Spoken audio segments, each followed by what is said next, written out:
한번 시작을 해보겠습니다. 자, 우리가 이제 소그룹의 성분에 대해서 배우고 있는데요. 소그룹의 이제 성분, 여기에 이제 은혜와 진리가 있어야 된다라는 내용을 배우고 플러스 시간이 필요하다. 이게 이제 제3장의 핵심이고요. 지난주에 이제 우리가 은혜에 대해서 배웠는데 이 은혜가 단순히 좁은 개념의 은혜가 아니라 성경적인 이 개념에서의 은혜로 우리가 접근해야 된다라는 말을 나눴습니다. 오늘날 우리가 은혜라고 하는 말을 생각할 때 어떤 받은 감동, 감격 이런 것을 은혜라고 생각하는 경우가 많은데 물론 그것도 은혜의 한 일면일 수 있죠. 어떤 감격, 감동, 인사이트. 하지만 성경적인 은혜는 실체가 있다라는 얘기를 했어요. 실체가 있다. 어떤 실체가 있냐면은 실제로 우리 삶을 바꾸고 구원하고 움직이고 새롭게 하는. 그래서 죄에 빠져 있던 사람들이 죄에서 벗어나 의를 향해 일어나 걸어가고 또 무너져 있던 자들이 다시 자신의 삶을 일으켜 세우고 이러한 실제적인 능력 또는 어떤 재정까지도 이 모든 어떤 실체로 주어지는 게 은혜고 우리는 소그룹에서 이 실체를 제공할 수 있어야 된다. 은혜를 제공할 수 있어야 된다라는 얘기를 나눴습니다. 단순히 격려하고 위로하고 정도의 수준에서 끝나는 것이 아니라 남들에게 없는 걸 우리가 가진 것에서 줄 수 있는 소그룹이 되어야 한다. 그것이 꼭 물질뿐만이 아니더라도 그것이 꼭 어떤 내가 다 책임지는 건 아닐지라도 그럼에도 불구하고 내가 도와줄 수 있는 부분이 있다면 또 서로가 서로를 도와줄 수 있는 부분이 있다면 서로가 서로의 은혜를 나눌 수 있게 해야 한다. 그러한 소그룹이 건강한 소그룹이다라는 얘기를 저희가 했죠.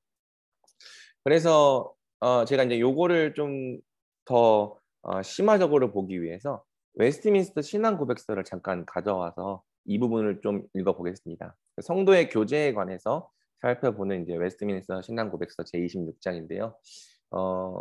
이제 보면은 성도들은 사랑으로 연합됐기 때문에 각자가 받은 은사와 은혜를 함께 나누며 의무를 공적으로 또는 사적으로 수행해야 할 책임이 있다. 어떤 의무냐면은 상호 간에 유익하게 하는.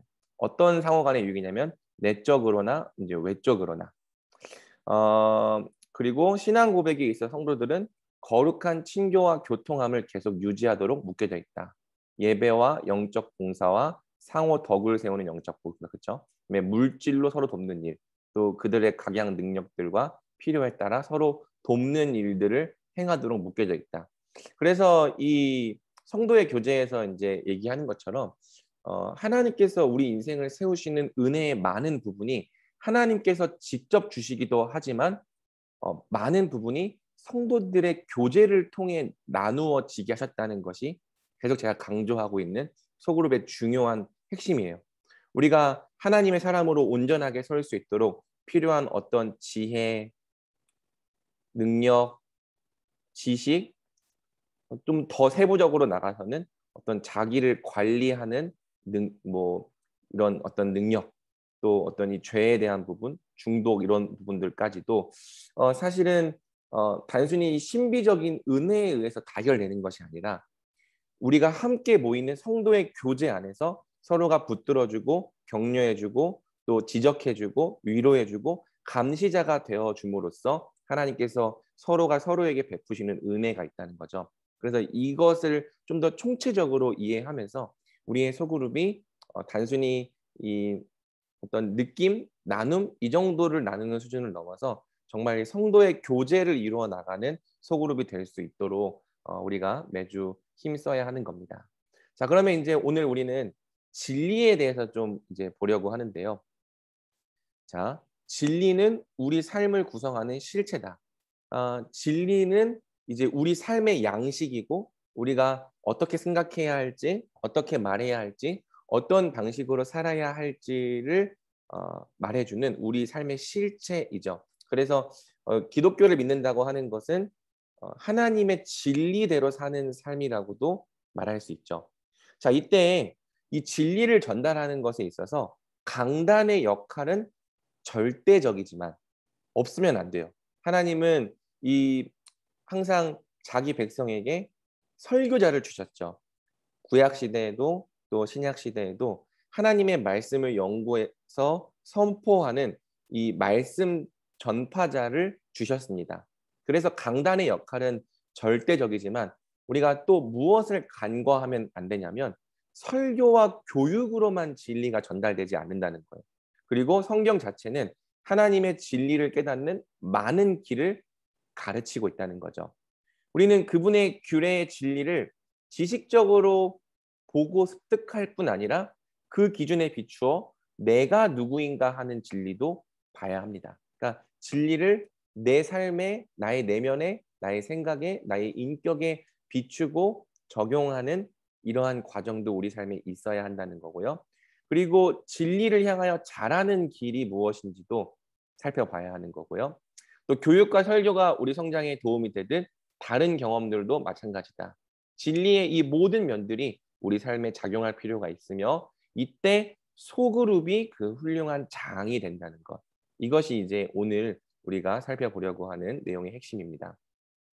자, 그룹이 우리를 진리 안에서 자라도록 돕는 방식을 살펴보면 다음과 같습니다. 자, 이것이 이제 다 성경이 인용이 되어 있는데요. 단순히 이 학자만의 견해가 아니라 우리가 진리를 우리 삶의 실체로 받아들이기 위해서 우리가 단지 설교를 듣고 배우는 거기서 머물지 않고 해야 할 일들이 굉장히 많다는 거예요. 교육, 하나님의 진리를 배우고 또 가르친다. 이 일은 우리가 매주 하고 있죠. 그런데 봅시다. 고백, 내 모습의 진상을 털어놓는다. 야고보서 5장 16절, 그러므로 너희 죄를 서로 고백하며. 그 다음에 깊은 진리에 우리 마음을 연다. 시편 51편 6절, 주께서는 중심이 진실함을 원하시오니 내게 지혜를 은밀히 가르치시리이다. 그래서 우리의 중심을 하나님의 깊은 진리에 비춰보고 열어보는 작업도 필요하다. 뿐만 아니라 진리로 서로 바로 잡아주는 작업도 필요하죠. 에베소 4장 25절, 그런즉 거짓을 버리고 각각 그 이웃과 더불어 참된 것을 말하라. 여기서 이 참된 것이라는 단어가 진리라는 단어입니다. 그래서 진리를 말해줘라. 그리고 이는 우리가 서로 지체가 됩니다. 하나님의 한 가족이라면 서로가 서로에게 진리를 말함으로써 바로 잡아주는 일을 해야 한다고 말하는 거예요. 잠언에서도 보면요. 훈계받기를 싫어하는 자는 자기의 영혼을 가볍게 여기므라. 견책을 달게 받는 자는 지식을 얻느니라 말하면서 서로가 서로를 훈계하고 견책해야 될 일의 중요성을 말하고 있죠. 물론 이제 오늘날 우리의 세대가 남의 말을 잘 듣는 세대는 아니에요. 누군가가 나한테 훈계하고 견책한다면 어디서 지적질이야, 훈계질이야라고 말하면서 무시하는 경향이 있고 또 되게 나 자신의 이 어떤 이 자기 사랑과 또는 이 자존심 이런 것들이 참 강한 것 같고요. 그래서 남의 말을 잘 안 들으려고 하는 경향이 있지만 우리가 진짜 하나님의 백성이 되었고 예수님의 제자가 되었다면은 이러한 말씀도 좀 받아들일 필요가 있지 않나. 훈계받기를 싫어하는 자는 자기의 영혼을 가볍게 여깁니다. 그래서 우리는 훈계받기 싫어하는 이 세대의 풍조를 따라가지 말고 때로는 정말 사랑 안에서 하는 훈계조차도 우리가 사랑으로 인정하고 받아들일 수 있는 사람들이 되어야 하는 거죠. 지적을 통해 서로의 죄를 견제한다. 죄도 견제할 수 있습니다. 그래서 내 형제가 죄를 범하거든 권고하라 말함으로써 권고에 대한 중요성도 말하고 있고요. 자기 내면 깊은 곳에 진상을 안다. 그래서 하나님이여 나를 살피사 내 마음을 아시며 나를 시험하사 내 뜻을 아옵소서. 너는 먼저 안을 깨끗이 하라. 바리새인아. 먼저 네 속을 깨끗이 하라. 그러면서 예수님도 하시는 말씀은 사람에게서 나오는 그것이 사람을 더럽게 하느니라 라고 말하면서 단순히 이 진리를 지식으로 알고 말하고 다루는 그 수준을 넘어서 우리 내면의 깊은 곳을 진리에 비춰보고 그 진상을 알고 하나님 앞에서 우리 죄를 고백하고 회개하며 정말 우리의 마음을 깨끗하게 해나가는 일도 필요한 거죠. 또 하나님 말씀에 거하는 법, 진리 안에서 행하고 그것을 삶에 통합하는 법을 배운다. 그래서 너희가 내 말에 거하면 참으로 내 제자가 되고 진리를 알지니 진리가 너희를 자유롭게 하리라. 진리 안에 거하고 진리를 따르는 제자가 되고 진리를 통해서 정말 자유를 누리는, 단지 진리 따로 내 삶 따로가 아니라 진리와 삶이 통합되는 이러한 것도 소그룹 안에서 우리가 해봐야 하는 거죠. 또 각자 스스로 할 수 있도록 서로 진리의 본을 보인다. 이제 바울이 가장 많이 하는 말 중에 하는 말은 나를 본받는 자가 되라. 그래서 지금 이 모든 방법들이 하나님께서 우리가 진리를 서로 나누고 가르칠 수 있도록, 또 진리를 우리 삶의 실체가 되게 할 수 있도록 주시는 귀한 방법들이라는 거예요. 단순히 이제 교육과 설교로만이 이 진리가 우리의 삶의 실체가 될 수는 없다는 거죠. 이러한 부분까지 다 해 나갈 때 점점 우리가 진리에 있어서 자라고 진리에 어울리는 인격으로 변화되는 겁니다. 나머지는 좀 간단히 볼까요? 하나님 진리의 반경 안에서 안전을 찾는다. 세워주는 방식으로 서로에게 진실을 듣는다. 서로 성품을 개발할 수 있도록 돕는다.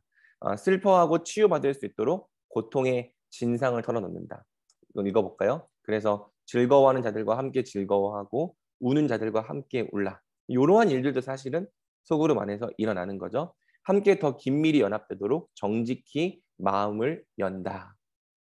그래서 이는 하나님이 우리 삶의 진리를 사용하시는 다양한 방식에 대해서 성경이 가르치는 바다. 우리는 진리를 단순히 이 지식으로 듣고 배우는 그 수준을 넘어서 그 진리가 우리 삶의 실체가 되게 해야 하고, 그 진리가 우리 삶의 실체가 되려면 이런 일들을 하는 거예요. 고백하기도 하고 우리 마음을 비춰보기도 하고 진리로 서로 바로 잡아주기도 하고 진리에 비춰서 정말 이 겉으로는 의로워 보이지만 자기 내면 깊은 곳의 진상이 어떤지를 살펴보고, 또 진리의 본을 보이고 진리 안에서 안전을 찾기도 하고, 세워주는 방식으로 서로에게서 진실을 듣고 또 서로 하나님을 닮아가는 자가 될 수 있도록 성품을 개발할 수 있도록 돕고, 또 슬퍼하고 치유받을 수 있도록 즐거워하는 자들과 함께 즐거워하고 우는 자들과 함께 울고, 또 함께 더 긴밀히 연합되도록 정직히 마음을 열고, 이 모든 것이 다 하나님께서 진리를 사용하는데 주신 방식이라는 거죠. 그리고 이 방식들이 우리 소그룹 안에서 뭐 매번 이 모든 게 다 사용될 수는 없겠지만은 어쩔 때는 이런 방법들이, 어쩔 때는 이런 방법들이 계속 드러나고 사용되어야 하는 겁니다. 소그룹이 바로 이러한 일들이 일어나는 장이 되어야 한다는 거죠. 그래서 교육도 중요하지만 당신의 진리 경험을 한 편의 설교로 국한하지 말라. 한 편의 설교 정말 중요한데 그 설교가 우리가 진리를 경험하는 일주일 중에 유일한 시간이라면 우리는 진리 안에서 자라가기가 참 어려울 겁니다. 왜? 삶의 거의 모든 시간들은 진리와 상관없는 경험을 하고 있기 때문에. 그런데 이제 우리가 진리를 경험하는 시간들을 단순히 설교를 듣는 그 시간으로 끝내지 않고 이러한 하나님께서 말씀하신 여러 방식들을 정말 건강하고 구체적이고 적실하게 잘 사용한다면 우리가 매주 진리를 향해 힘차게 자라갈 수 있는 거죠. 소그룹은 진리를 아주 중요한 방식들로 가르치고 배우고 깨달을 수 있는 장이다. 우리가 이 사실을 함께 인식해야 하는 겁니다. 자, 소그룹은 은혜만 있거나 진리만 있는 양극단을 피해야 한다. 은혜만 있는 경우 어떤 모습이 될 수 있습니까? 우리 한번 민주가 한번 이 내용 한번 읽어 줄래요? 여기. 당신은 사랑하고 수용하고 용서하고 도와주고 온갖 은혜를 베풀어준 그룹을 만난 적이 있을 수 있다. 그러나 장시간이 지나도 이렇다 할 변화가 없을 수 있다. 새로운 존재 방식이나 행위 방식을 배우지 못했기 때문이다. 또는 현재 당신의 존재 방식이나 행위 방식에 관해 배움과 교정을 받지 못했기 때문이다. 당신은 감시받지 못했다. 치유와 변화가 필요한 부분의 깊은 진상을 밝히려는 충분한 탐색도 없었다. 그래서 당신은 편안하게 은혜 그룹에 머물렀으나 성장은 없었다. 시간이 가면서 당신은 변화가 아쉬웠다. 조금 끊기는데 읽어주셔서 감사합니다. 그러니까 이제 사랑하고 수용하고 용서하고 도와주고 온갖 은혜를 베풀어준 그룹을 만난 적이 있을 수 있다. 어떤 사람에게는 이런 그룹이 정말 필요해요. 그래서 어떤 진리로 뭔가를 가르치고 또 지적하고 감시를 받는 그런 상태보다는 먼저 많이 사랑받고 많이 수용받고 또 용서받고 도움을 받는 이런 은혜를 베풀어주는 그룹이 정말 절실한 사람이 있을 수 있습니다.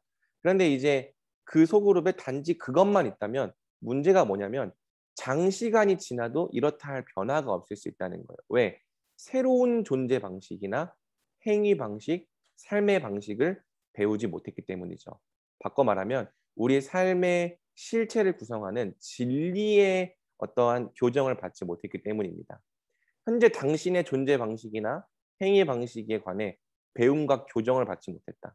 그리고 당신이 정말 진리대로 잘 살아가도록 감시받지 못했다. 또 변화가 필요한 부분에 깊은 진상, 정말 너의 그러한 모습들이 어디서 나오는 건지 깊은 진상을 밝히려는 충분한 탐색도 없었다. 그래서 당신은 편안하게 은혜 그룹에 머물렀으나 성장은 없었다. 이런 일이 있을 수 있다는 거죠. 시간이 가면서 당신은 더 많은 변화가 아쉬웠다. 반대로 진리만 있는 경우도 있을 수 있는데요. 한번 은성이가 한번 읽어줄래요?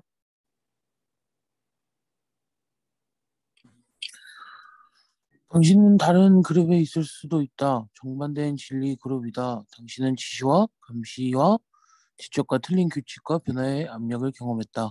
그러나 이 그룹은 안전한 분위기와 수용이 부족했을 수 있고, 그래서 당신은 죄책감과 수치심과 아무래도 못다한 느낌이 들었다. 당신은 더 많은 수용과 사랑이 아쉬웠다. 기준은 강했으나 용서는 약했고, 당해낼 수 없는 의무가 너무 많았다.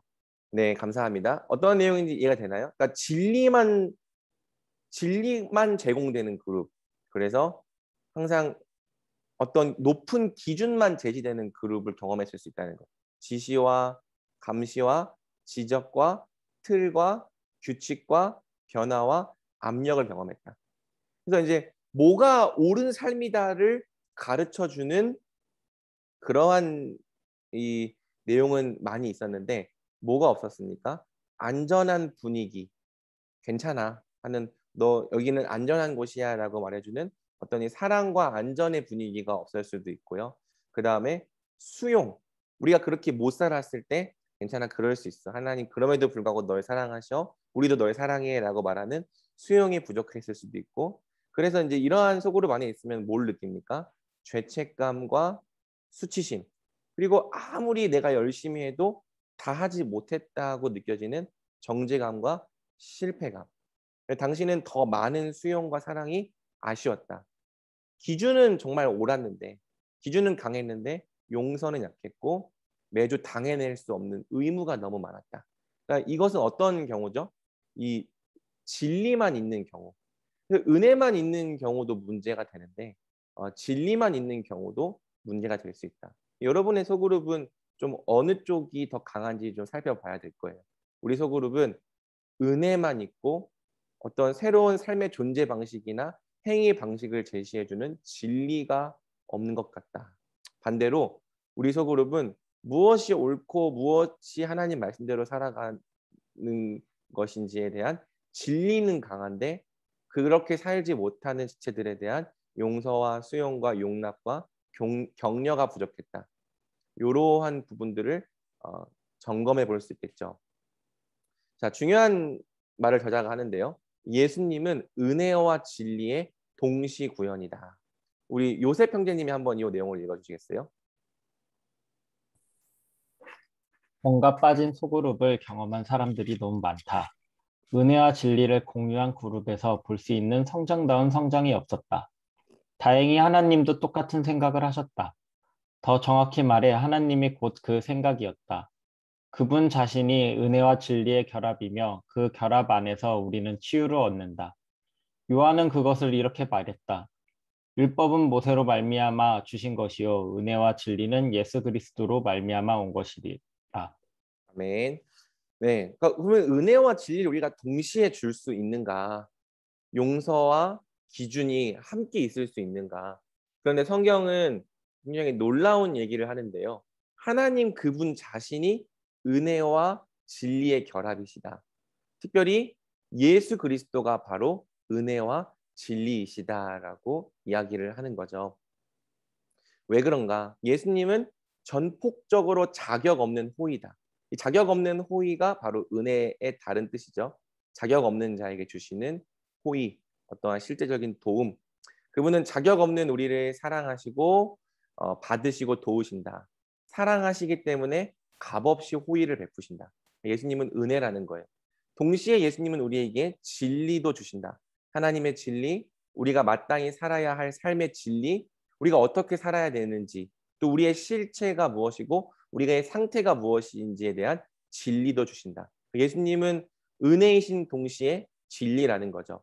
그래서 여러분, 예수님이 주시는 사랑으로 우리는 현실을 직시하고 당해낼 수 있다. 넘어질 때도 우리가 수치와 가책에 빠지지 않는다. 동시에 진리를 향해서 달려나가는 삶을 포기하지 않고 나아갈 수 있다.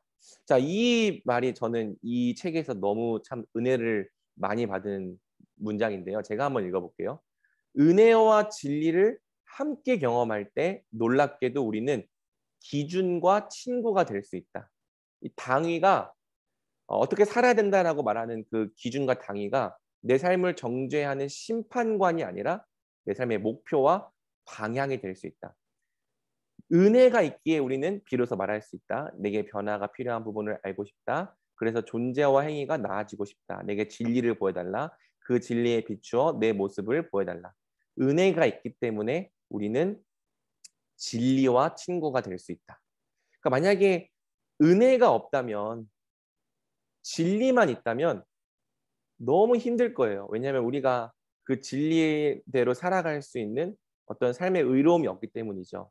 그런데 예수님은 우리 삶의 은혜와 진리가 되셨습니다. 동시에 은혜가 되셨고 동시에 진리가 되셨습니다. 그래서 우리가 실패하고 하나님 말씀대로 살지 못할 때 그럼에도 불구하고 자격 없는 호의와 또 언제나 우리를 받아주시는 사랑과 수용과 용서가 되어주셨죠. 그러니까 우리의 정체성은 내가 얼마나 잘 사는지에 있는 것이 아니라 그럼에도 불구하고 우리를 받아주시는 예수님의 은혜 위에 서게 되는 거예요. 근데 이 은혜가 있기 때문에 우리는 아무렇게나 막 살고 방종하는 것이 아니라 도리어 이 은혜에 힘입어서 날마다 진리를 향해 자라갈 수 있는 거죠. 그래서 진리와 친구가 될 수 있는 이유가 뭐냐? 내가 이렇게 못 살고 있음에도 불구하고 진리가 무거운 짐과 어려움이 아니라 기쁨과 소망이 될 수 있는 이유가 뭐냐? 바로 은혜가 항상 있기 때문에. 우리를 격려하고 우리를 일으키시고 우리를 다시 새롭게 하시는 예수님의 은혜가 있기 때문에 우리가 날마다 다시 한번 진리대로 살기를 결단하고 진리를 향해 자라가기로 마음을 먹을 수 있는 거죠. 그래서 잠언이 우리에게 전하는 말씀 중에 하나는 의인은 안 넘어지는 자가 아니라 7번 넘어져도 8번 일어나는 자다. 의인이 누구냐?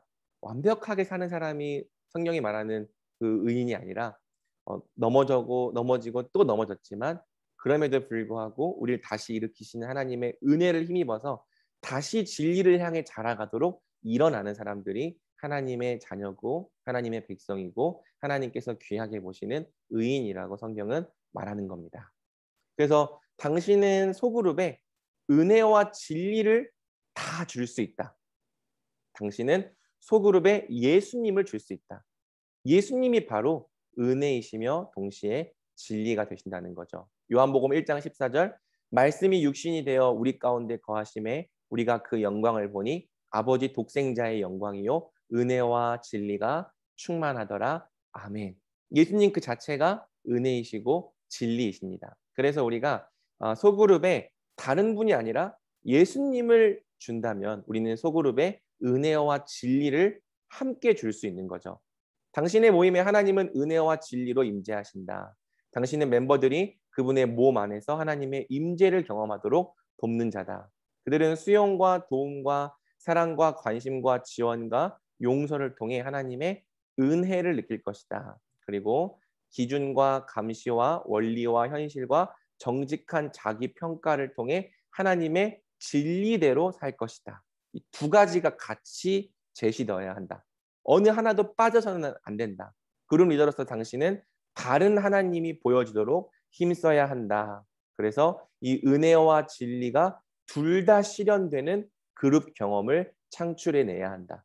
이 책 나머지에 그 방법이 나온다. 완전히 떼는 사람은 없다. 그러나 모임 첫날부터 목표를 명심한다면 매번 모일 때마다 목표에 더 가까워질 수 있다. 그래서 목표를 명심해라. 나는 이 소그룹에서 은혜와 진리를 함께 제시하는 목자가 되겠다. 어떨 때는 은혜가 더 많이 강조돼야 될 때도 있고, 어쩔 때는 진리가 더 많이 강조돼야 될 때도 있지만 항상 기도하면서 은혜와 진리를 함께 주는 목자, 예수님을 주는 목자가 될 수 있도록 여러분들이 소그룹을 위해 기도하고 준비하면서 매주의 사역을 해나간다면 하나님께서 여러분을 통해 많은 열매를 맺게 하시리라고 저는 굳게 믿습니다. 오늘 강의는 여기까지예요.